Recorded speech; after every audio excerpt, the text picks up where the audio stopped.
नमस्कार दोस्तों, आपका मेरे YouTube चैनल कथा भक्ति साधना में स्वागत है। आज हम जया एकादशी को मुक्ति का द्वार क्यों कहा जाता है, इसके बारे में जानेंगे। हिंदू धर्म में एकादशी तिथि को अत्यंत महत्वपूर्ण माना जाता है। माघ महीने में पड़ने वाली एकादशी को जया एकादशी के नाम से जाना जाता है। इस एकादशी को मुक्ति का द्वार भी कहा जाता है। मान्यता है कि जो व्यक्ति जया एकादशी का व्रत रखता है उसे मृत्यु के पश्चात पिशाच योनि से मुक्ति मिल जाती है। इस व्रत में भगवान विष्णु और माता लक्ष्मी की पूजा करने से सुख समृद्धि की प्राप्ति होती है तथा हर कार्य में सफलता प्राप्त होती है। माघ महीने की इस एकादशी के दिन पवित्र नदियों में स्नान करने और दान पुण्य करने से वैकुंठ लोक की प्राप्ति होती है। जैसा कि इस एकादशी के नाम से ही पता चल रहा है, यह व्रत सभी कार्यों में विजय दिलाता है और बेहद कल्याणकारी माना जाता है। इस व्रत में शंख चक्र और गदाधारी भगवान विष्णु के स्वरूप की पूजा की जाती है। यह व्रत न केवल भगवान विष्णु के भक्त को बल्कि उसके पूरे परिवार को कल्याण करता है। यह व्रत करने से उसके आसपास सकारात्मक ऊर्जा का प्रभाव भी होता है। पद्म पुराण के अनुसार चिरकाल में एक बार स्वर्गलोक में स्थित नंदन वन में उत्सव में सभी देवीगण, सिद्धगण और मुनिगण उपस्थित थे। उस समय उत्सव में नृत्य और गायन का कार्यक्रम चल रहा था। नृत्य और गायन गंधर्व और गंधर्व कन्याएं कर रहे थे। उसी समय नृतिका पुष्यवती की दृष्टि गंधर्व मल्यवान पर पड़ गई। मल्यवान को देखकर नृतिका पुष्यवती मोहित हो गई।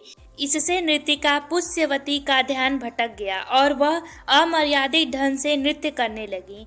वहीं मल्यवान बेसुरा गीत गाने लगे। इससे सभा में उपस्थित सभी लोग क्रोधित हो उठे और इंद्रदेव ने क्रोधित होकर उन दोनों को स्वर्ग से निष्कासित कर दिया। साथ ही यह श्राप दिया कि तुम दोनों को स्त्री पुरुष के रूप में मृत्यु लोक में पिशाच योनि की प्राप्ति होगी। तत्पश्चात हिमालय में आकर दोनों पिशाच योनि का कष्टकारी जीवन व्यतीत करने लगे। एक दिन अचानक दोनों की भेंट नारद जी से हो गई। नारद जी ने उन दोनों से दुख का कारण पूछा तो उन दोनों ने यथावत वे संपूर्ण बातें कह सुनाई, जिसके कारण उन्हें पिशाच योनि की प्राप्ति हुई है। तब नारद जी ने उन्हें माघ मास के शुक्ल पक्ष की जया एकादशी का संपूर्ण विधि विधान बतलाया और उनसे यह व्रत करने को कहा। नारद जी के परामर्श के अनुसार दोनों ने पूरे विधि विधान से जया एकादशी का व्रत रखा और पूरी रात भर भगवान नारायण का स्मरण करते हुए पूरी रात जागते हुए बिता दी।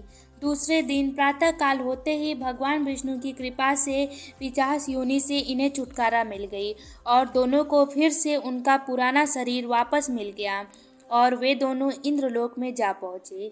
वहाँ जाकर दोनों ने इंद्र को प्रणाम किया तो इंद्र भी इन्हें पूर्व रूप में देखकर हैरान हो गए और पूछा कि तुमने अपने पिशाच देह से किस प्रकार छुटकारा पाया।